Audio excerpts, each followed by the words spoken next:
Audio. Panama Papers. Le Panama dénonce une décision arbitraire de l'UE de le réinscrire comme paradis fiscal. Le président du Panama, Laurentino Cortizo, a dénoncé mardi la décision arbitraire de l'Union européenne, UE, d'inscrire de nouveau le pays centro-américain dans sa liste noire des paradis fiscaux.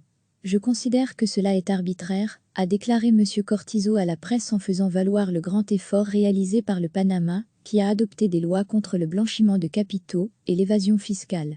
Le président panaméen a demandé aux 27 de reconsidérer leur décision. Je ne demande pas une faveur, seulement qu'il ne soit pas arbitraire, qu'il nous juge à la même aune que d'autres pays, a-t-il insisté. Le pays centro-américain avait été retiré de la liste noire de l'UE en 2018 après s'être engagé à faire des réformes. Les ministres des Finances de l'UE avaient dressé leur première liste noire en décembre 2017 après plusieurs scandales, dont les Panama Papers et LuxLeaks, pour mieux lutter contre l'évasion fiscale des multinationales et des grandes fortunes.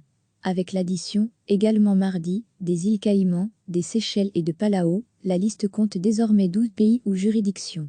Étaient déjà présentes les Samoa américaines, les Fidji, Guam, Oman, le Samoa, Trinité et Tobago, les îles Vierges américaines et le Vanuatu. Les pays ou territoires inscrits dans la liste noire n'ont pas réalisé, dans le délai imparti, les réformes fiscales auxquelles ils s'étaient engagés auprès de l'UE, a expliqué le Conseil de l'Union européenne dans un communiqué. Les sanctions à l'encontre des pays blacklistés sont assez limitées. Il est simplement prévu de geler les fonds européens qu'ils auraient pu recevoir. Recevez chaque matin l'essentiel de l'actualité. Cliquez sur s'abonner pour recevoir les dernières nouvelles.